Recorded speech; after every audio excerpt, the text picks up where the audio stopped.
दोस्तों, बिना कुछ कहे मैं आपको बड़ी ज़रूरी न्यूज़ दे रहा हूं। उम्मीद करता हूं आपको पसंद आएगी।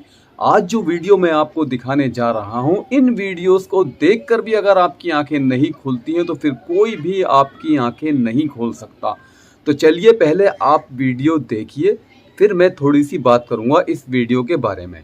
हमको खाली बुलवा दो, बस और कुछ नहीं चाहिए।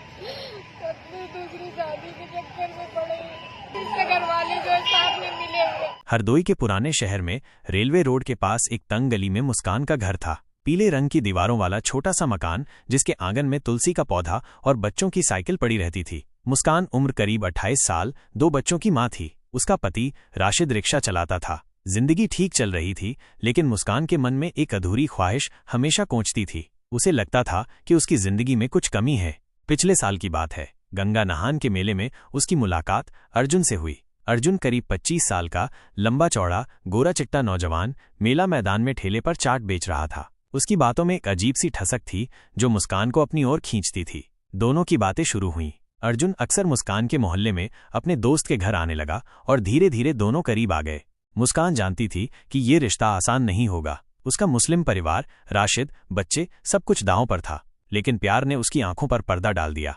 एक रात उसने घर में एक चिट्ठी छोड़ी जिसमें लिखा था, मैं अपनी मर्जी से जा रही हूं, बच्चों का ख्याल रखना। और वो अर्जुन के साथ भाग गई। अर्जुन ने उसे अपने गांव हरदोई से करीब 20 किलोमीटर दूर बघौली में एक छोटे से मंदिर में ले जाकर शादी कर ली। शुरुआत में सब ठीक था। अर्जुन उसे प्यार से मुस्की बुलाता और दोनों किराए के एक कमरे में अपनी नई जिंदगी शुरू करने की बातें करते। लेकिन जल्द ही अर्जुन का असली चेहरा सामने आया। वो शराब पीकर घर आने लगा, छोटी छोटी बातों पर चिल्लाता, गालियां देता। एक बार तो उसने मुस्कान पर हाथ भी उठाया। मुस्कान ने सोचा शायद समय के साथ सब ठीक हो जाएगा, लेकिन हालात बद से बदतर होते गए। एक दिन अर्जुन के माँ बाप और भाई गांव से आए। उन्होंने मुस्कान को ताने मारे, तूने हमारे बेटे को फंसाया, अब चुपचाप यहां से चली जा। अर्जुन ने भी कोई विरोध नहीं किया। उसी रात अर्जुन अपने परिवार के साथ चला गया और मुस्कान को उस छोटे से कमरे में अकेला छोड़ दिया। मुस्कान के पास न पैसे थे, न कोई ठिकाना। उसने 2 दिन तक पड़ोसियों से उधार मांगकर गुजारा किया, लेकिन फिर हिम्मत जुटाई। मार्च 2025 की एक ठंडी सुबह मुस्कान हरदोई के एसपी ऑफिस पहुंची। उसने सलवार कमीज पहनी थी जो जगह जगह से मैली हो चुकी थी। सिर पर दुपट्टा लपेटे वो डरते डरते ऑफिस के अंदर गई। वहां बैठे हवलदार ने उससे पूछा, क्या बात है बहन? मुस्कान की आंखें भर आईं। उसने हिचकते हुए अपनी कहानी सुनाई, अर्जुन के धोखे की, उसके टॉर्चर की और अब उसकी बेबसी की। एसपी साहब उस दिन ऑफिस में मौजूद थे। उन्होंने मुस्कान की बात ध्यान से सुनी। उनकी भवें तन गईं जब मुस्कान ने बताया कि अर्जुन ने उसे मारने की धमकी भी दी थी। एसपी ने तुरंत महिला थाने की इंचार्ज को बुलाया और जांच के आदेश दिए। मुस्कान को आश्वासन दिया गया कि पुलिस अर्जुन और उसके परिवार से पूछताछ करेगी। उसे एक स्थानीय महिला आश्रय गृह में रहने की सलाह दी गई ताकि वो सुरक्षित रहे। ऑफिस से बाहर निकलते वक्त मुस्कान ने आसमान की ओर देखा। रेलवे रोड पर रिक्शों और ऑटो की आवाजें गूंज रही थीं। उसे अपने बच्चों की याद आई, लेकिन अब वो पीछे नहीं हटना चाहती थी। उसने मन में ठान लिया कि वो अपने हक के लिए लड़ेगी, चाहे रास्ता कितना भी मुश्किल हो। तो आपने वीडियो देखा, ये एक कहानी नहीं है, ऐसी हजारों कहानियां हमारे देश में इस वक्त मौजूद हैं। न जाने कितनी लड़कियां जो मुसलमान हैं, जिन्होंने एक हिंदू लड़के की वजह से अपने आप को अपने घर से दूर कर लिया, परिवार से दूर कर लिया, यहाँ तक कि इस्लाम से भी दूर कर लिया और अपने लिए जहन्नम पैदा कर ली इसी दुनिया में। और उसके बाद इनको मिला क्या? रुसवाई, बर्बादी, और क्या मिला? और आखिर में जब दुनिया छोड़कर जाएंगी तो अल्लाह इनसे जन्नत भी छीन लेगा। चलिए वीडियो को आगे बढ़ाते हैं। एक कहानी और आपको दिखा रहे हैं, देखिए। नहीं है ना मेरी गलती। आपकी गलती यही है कि आपने लव मैरिज किया। मेरी गलती ये है कि मैंने लव मैरिज किया और मैं लड़की नॉन मुस्लिम थी। इसके लिए मैंने अपना धर्म बदल दिया। इससे ज्यादा एक लड़की क्या कर सकती? क्या धर्म बदल दिया मतलब? मैं मुस्लिम से हिंदू बन गई। अच्छा, ये बात आप पहले नहीं बताए। आप पहले मुस्लिम थे? हाँ। क्या नाम था पहले? मेरा पहला नाम सुमेरा था। सुमेरा? हनीफ। सुमेरा हनीफ पहले। अच्छा।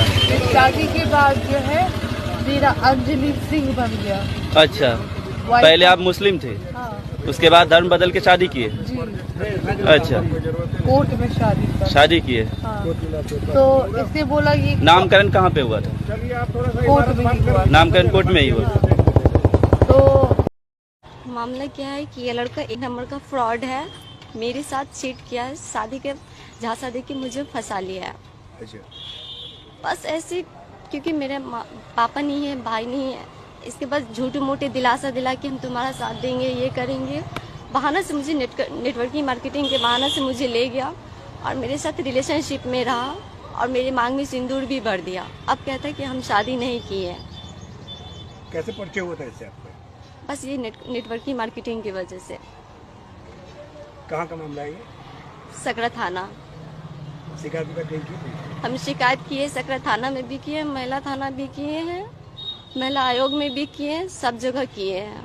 जी। कितना दिन तक चला था? 1 साल तक मेरे साथ रहा है ये लड़का। अच्छा। तो उसके बीच मेरे पेट में 2 महीना 20 रोज का बेबी भी था, इसने माँ और बेटा दोनों मिलके बच्चा को अबॉर्शन करा दिया, जबरदस्ती दवा खिला के। तो शिकायत हाँ, शिकायत किए, एसपी सर के यहाँ भी किए, सब जगह किए। समाज में 3-4 पंचायती भी हो, पंचायती को नहीं मानता है, बोलता है कि तुम मुस्लिम हो और हम हिंदू हो, बस हम मुस्लिम को यूज करने के लिए हम लोग इस्तेमाल करते हैं। लड़का हिंदू है। देखा आपने दोस्तों, इसका भी वही हाल है। एक ही कहानी बार बार दोहराई जाती है।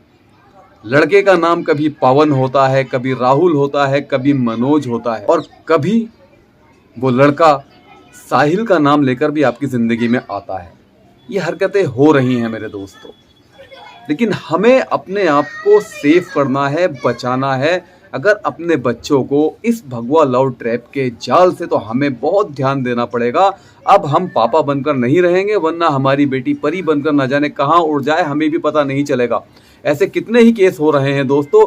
ये लड़कियां खुद का नाम तो खराब करती हैं और अपने माँ बाप का नाम भी खराब करती हैं। अभी कुछ दिन पहले बरेली में जो दानिया नाम की लड़की अपने घर को छोड़कर भागी थी, उसने क्या बयान दिए थे अपने परिवार के खिलाफ, देखा आपने? ये कल को किसी के साथ भी हो सकता है। इतना प्यार मत दो इन लड़कियों को, इतना प्यार मत दो अपनी औलाद को कि वो आपके प्यार में बिगड़ जाए। दोस्तों, एक नज़र दुश्मन की भी रखो। हमारे बड़े बुजुर्ग कहा करते थे कि खिलाओ सोने का निवाला और देखो दुश्मन की नज़र से। वो क्यों कहते थे? आज हमारे अंदर इतनी बुराई आ गई है कि हम अपने बच्चों को सोने का निवाला खिलाते भी हैं और अगर उन्हें ज़रा सी तकलीफ पहुँचे तो हम अपनी जान देने को तैयार हो जाते हैं। सही है, लेकिन ये प्यार आपका आपकी लड़की को कहाँ लेकर जा रहा है, एक बार इसके बारे में भी सोचिए। इतने वीडियोस आपको दिखाने का मतलब सिर्फ एक है कि दोस्तों, जो इन लड़कियों के साथ हुआ वो देश के किसी और मुसलमान की लड़की के साथ ना हो। इसी से हमें इबरत हासिल करनी है और ये पैगाम दूर दूर तक पहुंचाना है मेरे दोस्तों। और मैंने ये वीडियो बनाया ही इसलिए है कि आपकी आंखें खुल सकें। तो अगर आपको ये वीडियो अच्छा लगे और ये पैगाम अच्छा लगे तो इसको दूर दूर तक आपने शेयर करना है, चैनल को सब्सक्राइब करना है और वीडियो को लाइक करना है और अपना एक प्यारा सा कमेंट भी छोड़ना है, जिससे लोगों की आंखें खुलें। आप बताइए, क्या इन लड़कियों के साथ जो आज हुआ है वो सही हुआ है? क्या इन लड़कों ने इन लड़कियों को जो धोखा दिया है वो बिल्कुल सही है या गलत है? ये आप कमेंट बॉक्स में ज़रूर बताना।